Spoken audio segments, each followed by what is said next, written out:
aku Debbie Herika Pratiwi, balik lagi ke channelku. Seperti biasa, aku mau sharing mengenai kesehatan. Kabar teman-teman semua, semoga dalam keadaan sehat walafiat.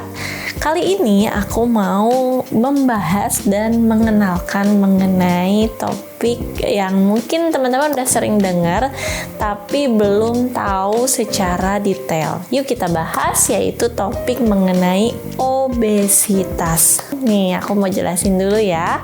Obesitas adalah kondisi di mana seseorang memiliki kelebihan berat badan. Dan biasanya ini terjadi adanya akumulasi lemak di dalam tubuhnya. Dan obesitas ini kenapa aku garis bawahi dan aku mau kenalin ke teman-teman, karena seseorang yang memiliki obesitas ini merupakan gerbang utama dari penyakit-penyakit tidak menular yang beresiko dan bisa menyebabkan kematian. Jadi kita harus tahu apa yang dinamakan dengan kondisi obesitas. Lalu penyebab dari obesitas itu apa sih? Penyebab dari obesitas adalah tidak seimbangnya energi di dalam tubuh kita. Obesitas di sini terjadi dikarenakan adanya asupan energi atau kalori yang tidak seimbang atau melebihi dari energi yang perlu kita keluarkan dalam sehari. Tuh, jadi makanan yang kita makan ini terlalu banyak, terlalu berlebihan. Sedangkan aktivitas yang kita keluarkan, energi yang kita keluarkan ini hanya sedikit. Disitulah menjadi salah satu penyebab terjadinya obesitas. Lalu yang kedua adalah pola makan. Pola makan yang dimaksud di sini adalah pola makan yang tidak sehat atau tidak bergizi seimbang.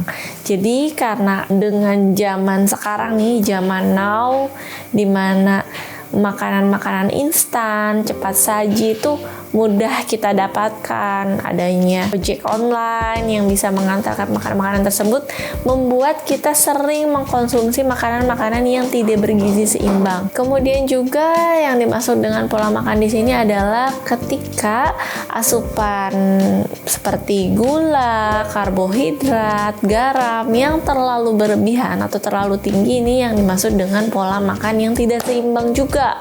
Itu yang kedua, faktor penyebab obesitas. Yang ketiga adalah kurangnya aktivitas fisik. Jadi karena sekarang ini zamannya ini adalah screen time, kemudian gadget, jarang melakukan aktivitas keluar, bahkan enaknya rebahan, tiduran di kamar. Ini membuat kebanyakan di antara kita ini kekurangan aktivitas fisik. Ini juga menjadi faktor penyebab seseorang bisa terkena obesitas. Yang keempat adalah faktor genetik. Di sini juga faktor genetik bisa menentukan juga ya. Jadi kayak misalkan orang tuanya nih, ayah atau ibunya sama-sama gemuk gitu ya, sama-sama obesitas, kemungkinan juga anaknya ini akan obesitas gitu. Jadi kalau memang kita sudah melihat nih di keluarga atau di orang tua kita sendiri punya berat badan yang berlebihan, sebaiknya kita jaga dulu gitu ya, karena itu juga satu penyebab yang menyebabkan seorang bisa terkena obesitas. Lalu bagaimana sih cara mengecek seseorang ini terkena obesitas atau tidak?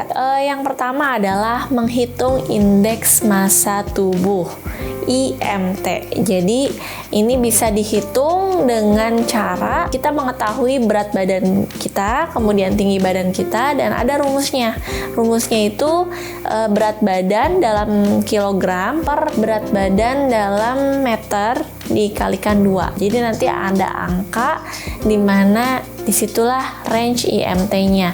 Ada IMT yang underweight, ada IMT yang normal, ada IMT yang overweight, ada juga IMT yang obesitas gitu. Jadi kita harus tahu, dan ya kalau misalkan memang nggak ngerti ya cara untuk menghitungnya, sudah banyak aplikasi dan kalkulator untuk indeks massa tubuh ini. Jadi di sana langsung muncul apakah hasil dari indeks massa tubuh kita ini masuk ke kategori mana.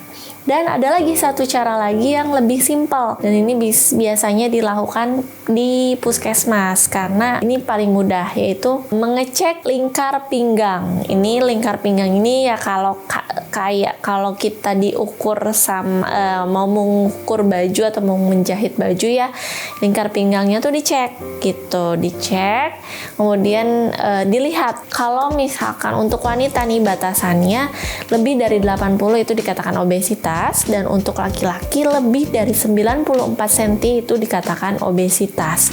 Itu yang paling gampang bisa dicek di rumah. Kalau memang ada meteran, langsung aja cek pinggangnya nih, berapa pinggang kita. Di situ bisa terlihat. Nah, tadi kan di awal aku udah jelasin mengenai ini adalah obesitas, ini adalah kondisi di mana pintu gerbang utamanya penyakit-penyakit. Lalu apa aja sih penyakit yang bisa ditimbulkan dari kondisi seseorang yang memiliki obesitas? Yang pertama adalah penyakit diabetes mellitus tipe 2. Di sini aku pernah bahas di video sebelumnya juga tentang diabetes mellitus. Salah satunya orang-orang yang memiliki obesitas itu bisa terkena DM tipe 2 ini. Selanjutnya ada penyakit hipertensi atau tekanan darah tinggi. Ini juga penyakit yang disebabkan oleh adanya asupan makanan atau asupan natrium yang terlalu tinggi gitu ya. Ini juga seorang yang memiliki kondisi obesitas rentan terkena penyakit ini. Yang ketiga adalah penyakit jantung. Nah, kita sering ya lihat orang-orang yang terkena penyakit jantung itu rata-rata badannya mungkin gemuk, besar gitu. Entah memang ada pembengkakan atau memang dari awalnya memang dia sudah mengalami kondisi obesitas gitu ya. Jadi penyakit jantung juga bisa terjadi karena obesitas ini. Dan yang terakhir adalah penyakit kanker. Wah, ini nih kanker nih, karena kanker itu udah menjadi momok ya di antara kita semua. Ini juga penyakit tidak menular yang menyebabkan kematian di Indonesia.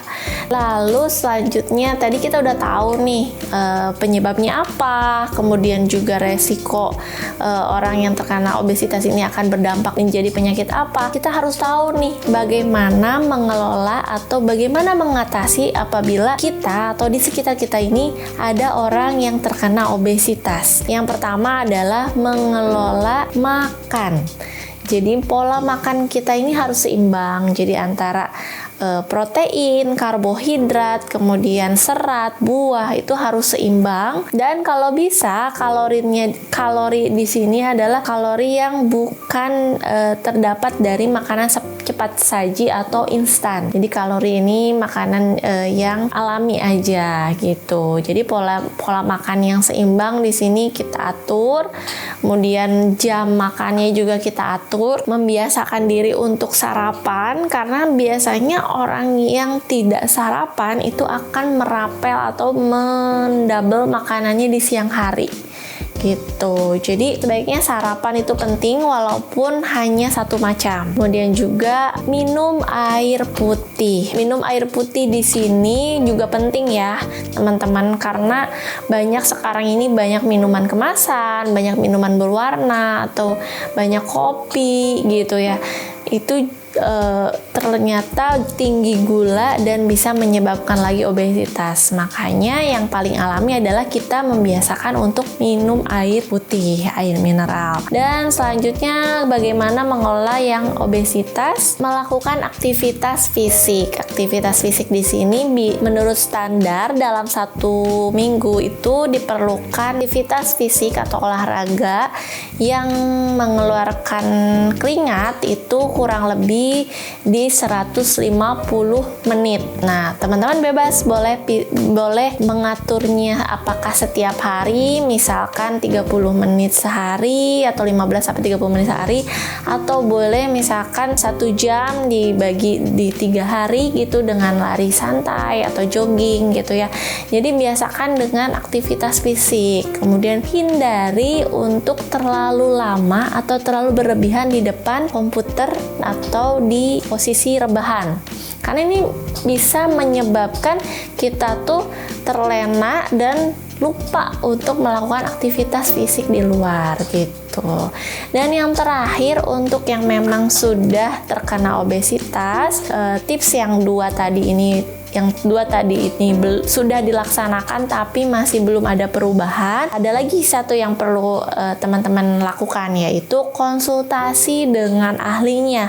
Boleh dengan dokter, boleh dengan ahli gizi. Coba mengkonsultasikan apakah makanan yang kita makan sudah sesuai, kemudian juga apakah aktivitas kita juga sudah sesuai. Barangkali memang belum memenuhi standar atau belum memenuhi batas yang tubuh kita perlukan gitu. Oh iya, satu lagi untuk tips orang-orang yang mungkin sudah terkena obesitas adalah berhenti makan sebelum kenyang gitu. Jadi biasakan jangan makan yang terlalu berlebihan. Itu tips dari aku. Mudah-mudahan bermanfaat, karena aku pengen semua orang juga tahu tentang obesitas ini. Jangan dianggap sepele. Apabila di sekitar kita juga ada, coba kita bantu untuk edukasi atau kita bantu untuk sharing. Boleh nunjukin video aku supaya kita semua ini sehat gitu. Mungkin sekian informasi yang bisa aku sampaikan, mudah-mudahan bermanfaat. Mohon maaf apabila ada kekurangan atau ada kesalahan. Jangan lupa untuk subscribe channelku, like dan komen. Apabila ada yang mau ditanyakan, boleh juga komen di kolom komentar. See you on next video. Bye bye.